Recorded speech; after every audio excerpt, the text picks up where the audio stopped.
Yun, magandang araw po sa inyo lahat, Luzon, Visayas, Mindanao, pati na rin po sa mga kababayan nating OFW dyan. Welcome po sa panibagong reaction video dito sa Makapili TV. Ngayon po, may mga bagong umuusbong po na mga kongresista. Ito yung mga hindi masyadong matunog yung pangalan ng mga kongresista na ngayon gumagawa ng ingay, siguro dahil mag-e-election na naman. At siguro meron din pa-bonus sa kanila kapag nagtagumpay sila na alam mo yun na mabahiran ng hindi maganda yung mga Duterte. So, itong mga baguhang kongresista nananawagan po na mag-resign po si Vice Presidente Sara Duterte dahil daw sa pag-ignore niya o hindi niya pagdalo sa mga budget hearing. So, pinalalabas nila rito na hindi na raw interesado si Vice President Sara Duterte sa kanyang trabaho at parang ang dating dito nababastos na yung House of Representatives. So yan po yung pag-uusapan natin ngayon. Kaya kung hindi ka pa nakasubscribe sa Makapili TV, baka pwede naman pong pakipindot po muna yung subscribe button. At the same time, palike na rin po ng video. Wala naman pong bayad dyan. Kaya pindot na. So ito, panoorin po natin itong balitang to. At alamin po natin kung sino-sino ba itong mga kongresistang itong nananawagan na mag-resign na si Vice President Sara Duterte. Hinamon ng ilang kongresista si Vice President Sara Duterte na magbitiw na kung ayaw na niyang gampanan ang kanyang tungkulin. Ito'y sa gitna ng pagliban niya sa plenary deliberation ng Kamara ukol sa panukalang pondo ng kanilang opisina. Ang ibang ahensya naman, lusot na ang budget proposals sa mababang kapulungan. Yan ang ulat ni Melanes Moras. There is a joint motion to terminate the interpellations on the proposed budget of the Office of the President. Is there any objection? The Chair, hearing none, the interpellations on the proposed budget of the Office of the President is hereby terminated. Di ba? Tingnan nyo, niwala man lang nagtaas ng kamay. Kahit ang Makabayan Black, walang nagtaas ng kamay para magtanong sa budget ng presidente natin. So, in-honor nila yung tradisyon pagdating po sa presidente na hindi nila ibinibigay sa vice president. So, dito makikita niyo yung kaplastikan. Di ba? Na dito walang kahirap-hirap na nakalusot yung 10.5 billion pesos na budget ng Office of the President. Samantalang ang hinihingi ni Vice President Sara Duterte ay 2.1 or 2.5 billion pesos lang na budget. So, pinalalabas nila rito na parang dahil daw hindi na nakikipag-coordinate si Vice President Sara Duterte, tinapyasan nila yung budget ng almost 1 billion.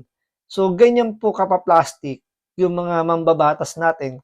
Siyempre, kasama na doon yung Makabayan Black na ang ingay-ingay nila na halos lahat sila nagkukundamahog magtaas ng kamay pati paa para lang makapagtanong mag-isa si Vice President Sara Duterte, samantalang yung presidente natin, yung budget ng presidente, hindi man lang nagtaas ng kahit man lang ng kilay para busisiin, magtanong tungkol sa budget ng presidente. Lusot na sa plenaryo ng Kamara ang higit 10 bilyong pisong panukalang pondo para sa susunod na taon ng Office of the President. Personal na lumahok sa deliberasyon si Executive Secretary Lucas Bersamin at nagsilbi namang budget sponsor ng ahensya sa plenaryo, si House Committee on Appropriations Vice Chair Toby Chanco. Sa kanyang talumpati, tiniyak ni Chanco na bagamat bumaba ang alokasyon ng OP, hindi maapektuhan ang kanilang serbisyo. More money does not always mean more services or better performance. With the Bagong Pilipinas brand of governance espoused by the President, this chamber is assured that the President is always mindful of the need to fulfill his constitutional mandate with less financial requirement but with the same quality results. Bukod sa OP, lusot na rin sa plenaryo ng Kamara ang 2025 budget proposal ng Department of Education, Civil Service Commission at iba pang ahensya. Taliwas dyan, ang panukalang pondo naman ng Office of the Vice President nakabinbin pa rin dahil no-show ang mga opisyal nito.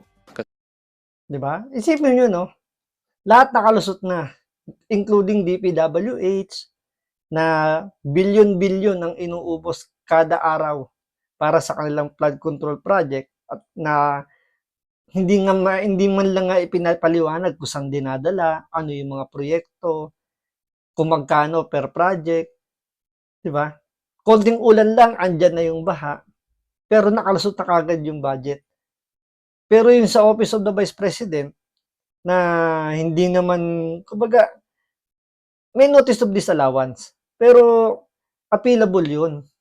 Kumbaga may kailangan lang silang ayusing mga dokumento para matanggal or ma-approve na yung kanilang paggamit ng budget na yun. Pero ang nangyayari, binawasan pa nila yung budget ng Vice President. So, ngayon, umaangal na itong mga bagitong mga kongresista natin na ngayon lang nag-iingay dahil papalapit na yung eleksyon. Siyempre, kailangan nila ng publicity para kung sakasakali, maiboto pa sila uli sa susunod na eleksyon at makabalik pa sila sa pwesto. So, sa mga kababayan po natin na nakakapanood po nito, tandaan po ninyo itong mga kongresistang ito, sila po yung mga nananawagan na magbitiw na raw po si Vice President Sara Duterte sa kanyang pwesto dahil wala raw siyang interes na magtrabaho ayon po sa kanila.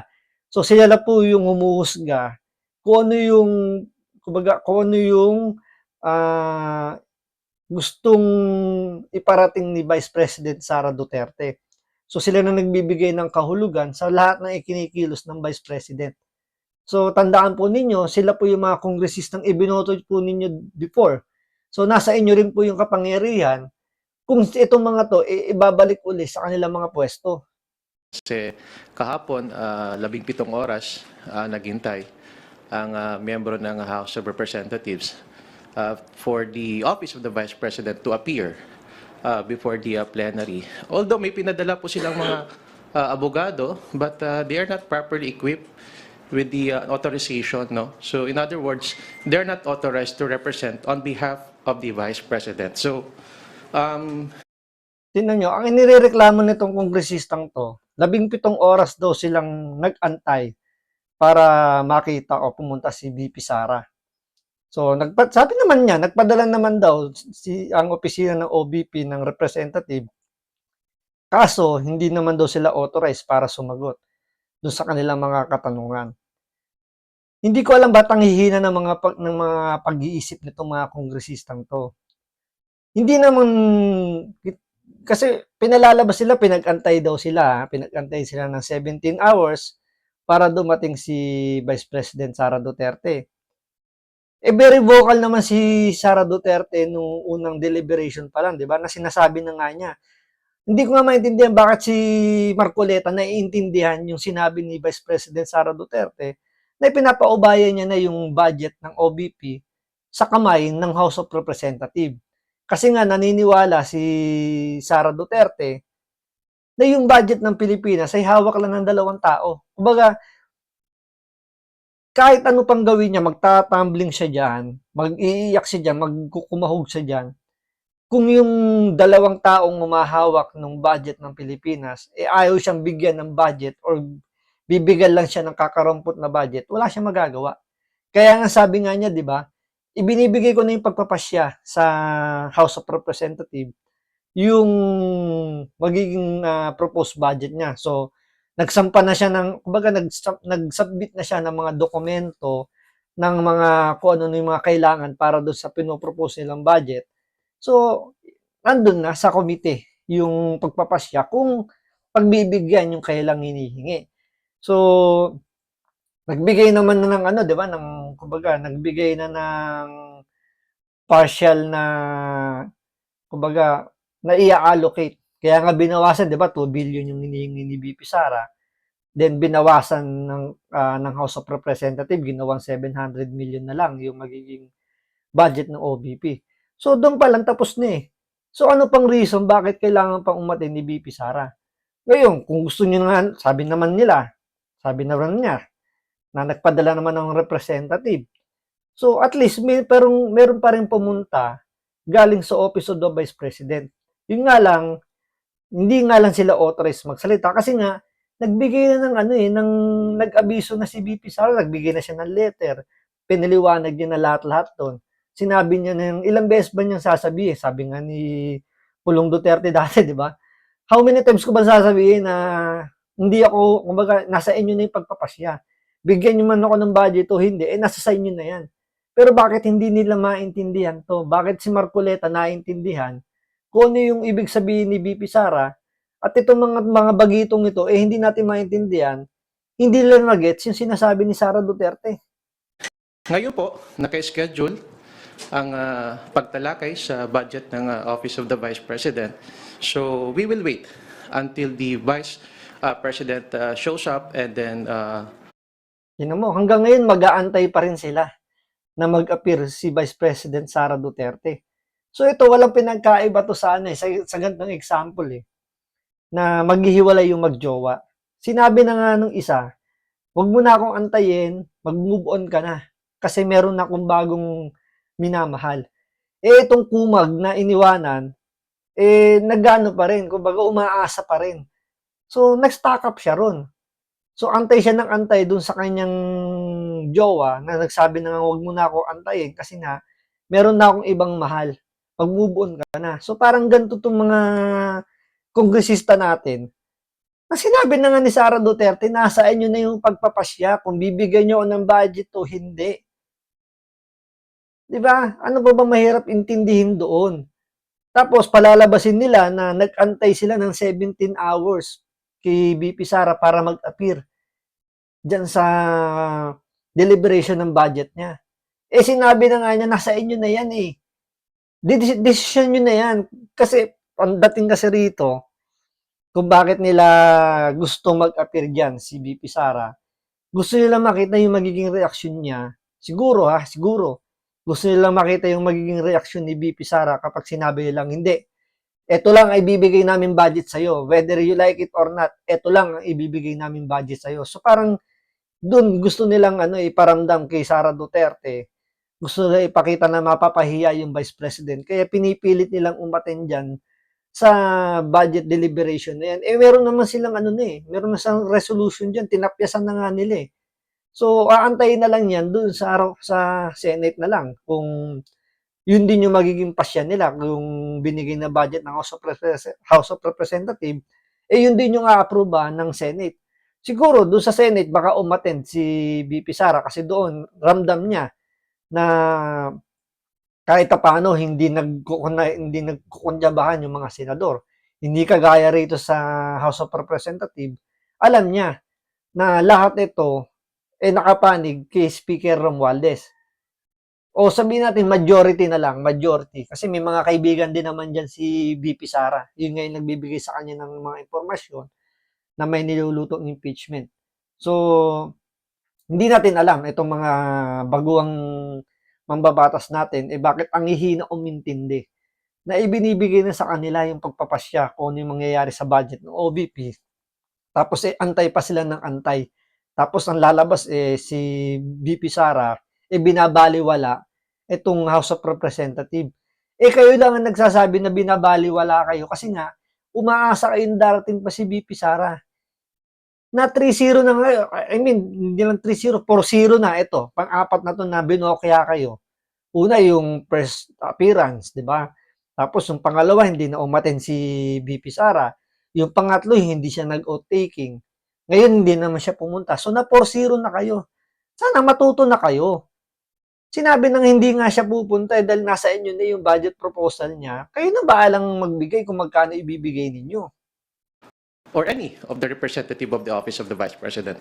Binigyan ng mga mambabatas ang OVP ng palugit hanggang September 25 para humarap o magpaliwanag ukol sa Tinan nyo, nagbigay pa ng palugit. Walang pinagkaiba talaga sa sa magjowa na no. Hindi ako aalis dito hanggang di ka bumabalik. Ikaw pa rin yung mahal ko. Sinabi na nga na pag-move on ka na, meron na ako na ibang mamahalin. Ikaw nakastuck ka pa rin diyan. 'Di ba? Paulit-ulit nyo. Parang mangyayari niyan, nagbigay sila ng palugit. Tapos hindi na naman pupunta si BP Sara. Tapos sasabihin na naman nila na inignore na naman sila ni BP Sara. Sinabi na nga, nasa inyo na yung budget proposal ko, Nasa inyo na yung pagpapasya kung magkano ibibigay yung budget. Tatanggapin na lang niya kung magkano. Kung walang budget, fine. Magtatrabaho pa rin ng Vice President kahit walang budget. So ano pang inaantay ninyo? Desisyonan nyo na. Kayo lang ang gumagawa ng mga pasakit nyo sa ulo nyo. ng panukalang pondo. Hamon ng ilang kongresista kay Vice President Duterte, magbitiw na kung ayaw na niyang gampanan ang kanyang tungkulin. In fairness to her, consistent in the sense na hindi po siya dumalo nung Committee on Appropriations Budget hearing, pati po dito sa plenary, hindi rin po dumalo. So kung ganyan po, it shows that she's not interested with her duties and functions. Diba? Sino ka para magsabing hindi siya interesado sa kanyang trabaho? Hindi lang naman ikaw yung bumoto. Baka nga hindi mo nga siya binoto nung nakaraang vice presidential election natin. Baka hindi ka nga bumoto. So, sino ka para mag-demand na mag-resign na si VP Sara? 'Di ba? Baka nga hindi mo siya binoto tapos demand ka. At sino ka para alam mo yun na kumbaga magsabi na hindi siya interesado sa kanyang trabaho. So bakit mo pinangungunahan yung Vice President? Siguro mahina ka lang umintindi talaga, Congressman. Ilang beses ba kailangan sabihin ni Vice President Sara Duterte? Ilang letter ba kailangan niyang ibigay sa inyo na nasa inyo na yung pagpapasya kung magkanong budget ang ibibigay ninyo? At bakit asa pa kayo ng asa? Hindi na nga pumunta ng 4 na beses. Tapos bibigyan nyo ng panibagong palugit. Para saan? Para palabasin nyo na hindi talaga interesado si VP Sara? Para palabasin nyo na kayo yung kinakawawa? Isipin nyo na 300 plus na kongresista yun nandyan. Nag-iisa lang ang Vice President. Tapos kinukulata kayo ng ganyan. Lahat kayo sumasakit ang ulo sa isang tao, isipin nyo yun. Siguro mahihina lang kayo umintindi. Buti pa si Marcoleta naintindihan na sinasabi na nasa inyo ng pagpapasya kung magkanong budget ang ibibigay sa OBP. Mahirap bang intindihin yun? As the Vice President of the Philippines. So kung ganyan po yung lumalabas, probably we can ask her to step down as the Vice President. That's clearly a clear sentiments being shared by a lot of members. Kasi alam mo, ano yun trabaho yun, responsibility. This is not even about her, this is about the office of the Vice President, the second highest position of the land. Una nang iginiit ni VP Sara na nakapagsumite na sila ng mga kinakailangang dokumento sa Kamara at ipinauubaya na nila sa mga kongresista ang pagpapasya sa kanilang panukalang pondo. Ayan, no? Diba? Ilang beses na sinabi nakapag-submit na ng kanyang budget proposal. At nasa sa inyo na yan, dahil nga ayaw sagutin dahil yung tinatanong nyo, confidential funds. Nakapag-submit na rin naman si VP Sara ng kanyang paliwanag sa COA. So, inaantay na lang yung desisyon ng Supreme Court kung papayagan yung kanyang mga paliwanag doon. So, kasi hindi na lang, alam nyo yung hindi sila makapag-antay na lumabas muna yung resulta, yung magiging tugon ng korte tungkol dun sa notice of disallowance. Diba, hindi na lang muna nila antayin kung ano yung mangyayari dun sa mga sinabit ni VP Sara ng mga requirements para maklear na yung kanyang notice of disallowance. Kasi gusto nila kagad i-persecute kagad si VP Sara dun sa kanyang notice of disallowance. Na hindi lang naman siya meron nun. Including presidente, meron yan. Lahat ng may hawak ng confidential funds, meron yan. So bakit sa kanya lang nakapokus yung notice of disallowance? Diba talagang, alam niyo yung, kitang-kita niyo naman kung ano yung purpose, kung bakit niyo gustong papuntahin si VP Sara dyan. At wag na kayong umasang pupunta si VP Sara. Dahil ilang beses na siya nagsabi na nasa inyo ng kamay. O kahit ako napapagod na rin ako magpaulit-ulit. Nasa inyong kamay na raw yung pagpapasya kung bibigyan siya ng budget o hindi. Mahirap pa intindihin yun. Sa isang Facebook post, pumalag din ang OVP laban sa umunoy mga hakbang ng paninira sa Vice-Presidente, partikular na sa isyong siya ay nasa beach lang sa gitna ng plenary deliberations. Ayon sa kanyang opisina, abala ang Vice-Presidente sa pakikipag-ugnayan sa ating mga kababayan. Bukod naman sa OVP, pinatututukan din ni Agri-Party List Representative Wilbert Lee ang budget proposal ng Department of Health. Isinusulong kasi niyang mapalawak pa ang benepisyo. Tulad yan, di ba? Labas na natin yung sa pilit na medyo ano na yan, labas naman kay BP Sara yan. Tulad yan, ba, may lumalabas na mga picture na sabi nila nasa beach daw si BP Sara. Isipin nyo, hindi man lang nila tinatanong muna kailan ba kinuha yung picture na yun. Kasi kung titingnan mo doon, medyo malayo na yung yung itsura doon ni BP Sara doon sa picture sa current na itsura niya ngayon. So, posible yan, kinuha na yan, medyo matagal na. So, pinalalabas nila ngayon na kaya daw hindi pumunta sa budget deliberation dahil nagpunta raw sa beach. Ngayon, sabihin natin pumunta ng beach. Eh kung weekend naman yun, ibig sabihin walang trabaho ang gobyerno. So anong mali doon? 'Di ba? Yung presidente nga oras ng trabaho, nanonood ng F1 before, 'di ba? Elected official din 'yun. Siya yung pinaka main natin doon, pinaka kumbaga chief architect natin, nanonood lang ng F1. 'Di ba? Hindi naman masyado naging big deal. Ngayon nag-birthday yung presidente natin, ang guest artist niya Duran Duran. So may kibo ba yung ibang tao? Wala rin kasi deserve niya eh. Deserve niyang mag-celebrate ng birthday niya. Deserve niyang manood ng pa-birthday concert sa kanya. So, bakit ang Vice President parang hindi pwedeng, alam niyo, mag-unwind man lang ng konti dahil sa mga pambibwisit na ginagawa ng House of Representatives. Pero ang nangyayari, nagbabackfire sa kanila. Sila rin naman yung nabibwisit sa mga nilalabas nila tulad niyan.